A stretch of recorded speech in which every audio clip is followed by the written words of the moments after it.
আজকের ভিডিওতে আপনাদেরকে কয়েকটা দোলনা দেখাচ্ছি, দুইটা। এটা হচ্ছে একটা হচ্ছে বেবিদের দোলনা, যেই বাবুরা আপনার হচ্ছে গিয়ে মানে কোলে থাকে ওই বাবুদের। আর এটা হচ্ছে 10 থেকে 15 বছরের বাচ্চা পর্যন্ত এই দোলনাটাতে বসতে পারবে এমন একটা দোলনা। তো যাদের যাদের লাগবে, যদি লাগে আপনারা আমাদের কমেন্ট বক্সে এসে কমেন্ট করবেন, ইনশাল্লাহ আপনাদেরকে আমরা দেওয়ার চেষ্টা করব যদি লাগে। আর না লাগলে বাজারে তো আছেই, নিয়ে আসবেন, সমস্যা নেই। তো আসসালামু আলাইকুম everyone, so welcome to my another blog. আবার একটি নতুন ব্লগ নিয়ে আমি মিলে আপনাদের মাঝে হাজির। তো কে না চায়, প্রত্যেকটা বাচ্চাকে প্রত্যেকটা বাবা মাই চায় সুখে রাখতে, শান্তিতে রাখতে, আরামে রাখতে, তার মন মতো সব কিছু করতে। কিন্তু হ্যাঁ, এটাও কথা সত্যি যে বাচ্চাদেরকে এতটা পরিমাণ দিবেন না যতটা পরিমাণ দিলে সে আপনার থেকে প্রত্যেকটা মুহূর্তে বায়না ধরবে, আর আপনার ওই প্রত্যেকটা কাজ আপনাকে করতে হবে। সো বাচ্চাদেরকে মাঝে মাঝে অভাবও দেখাবেন, বাচ্চাদেরকে মাঝে মাঝে তাদের শখের জিনিসগুলো কিনেও দিবেন, এটাই হচ্ছে বাস্তবতা। তো আজকের দোলনা দেখতেছেন এখানে দুইটা, একটা হচ্ছে আয়াতের জন্য আনা হয়েছে, দেন আরেকটা হচ্ছে সাবিহা আর হচ্ছে গিয়ে আনাসের জন্য। তো দুইজনে নীলটার মধ্যে বসবে, দেন আয়াতের জন্য হচ্ছে ওইটা। কিন্তু আমি ভাবতেছি যে আয়াত তো আমার আলহামদুলিল্লাহ অনেকটা বড় হয়ে গেছে, ওইটার মধ্যে থাকবে না আয়াত, যেটার মধ্যে মানে বাচ্চাদেরকে ঘুম পাড়ানো যায় ওইটার মধ্যে থাকবে না। তো আমি ওইটা বলছি যে দিয়ে দেওয়ার জন্য, আমরা চিন্তা ভাবনা করছি, বাসার প্রত্যেকটা ফ্যামিলি মেম্বারই বলতেছিল যে ওইটা দিয়ে দেওয়ার জন্য। তো ওইটা আমরা ব্যাগ দিয়ে দেবো, সো এই কারণে ওইটা রেখে দিছি। আর যদি কারোর লাগে কমেন্ট বক্সে জানাবেন, ইনশাল্লাহ আপনাকে দিতে চেষ্টা করব। তো এখন দেখতেছেন দুনো ভাই বোন কি সুন্দর করে দোলনা খাচ্ছে।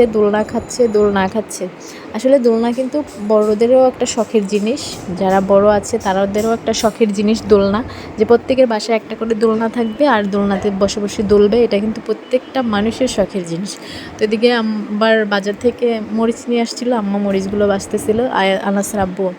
তো পরের দিন আমরা ভাবলাম, যেহেতু সাবিহার বার্থডে গিয়েছে, এবার তো সাবিহাকে তেমন কিছু দেওয়া হয় নাই এখনও পর্যন্ত, যেহেতু ওর নানুর বাড়িতে ছিল।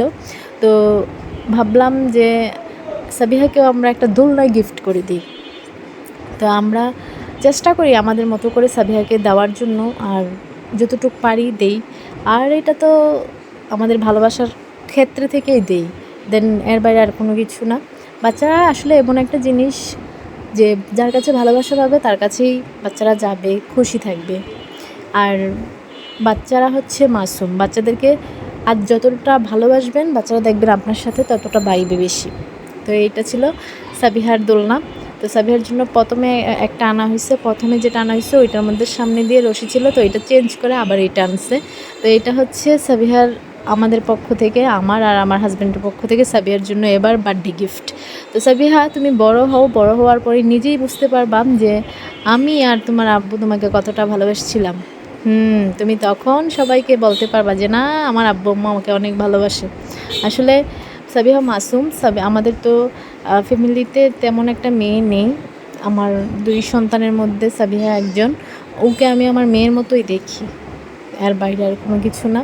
তো আমার পক্ষ থেকে যতটা সম্ভব ওকে ভালোবাসার আমি বাসি। তার কারণ হচ্ছে একই ফ্যামিলিতে থাকতে গেলে প্রত্যেকটা মানুষের আপন, এটাই বাস্তবতা। আর সাবিহাও আমার মেয়ের মতোই, সাবিহাকে দেখলে ওইটা বোঝা যায়।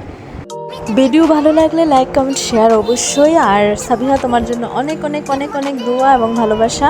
তার কারণ হচ্ছে আমাদের ভালোবাসাতে বিন্দু পরিমাণ রেক নেই। আমি আমার সন্তানকে আর সাবিহাকে সেম টু সেম দেখি, এইখানে কোনো রকম কোনো রং বদল নাই আমার কাছে। তো সাবিহার জন্য সবাই দোয়া করবেন, সাবিহা যেন ভালো থাকে, সুস্থ থাকে, সবসময় হাসি খুশি থাকতে পারে, আর বড় হয়ে ভালো একটা মেয়ে হইতে পারে, লক্ষ্মী একটা মেয়ে হইতে পারে। তো এই দোয়াটা করবেন। তো আসসালাম।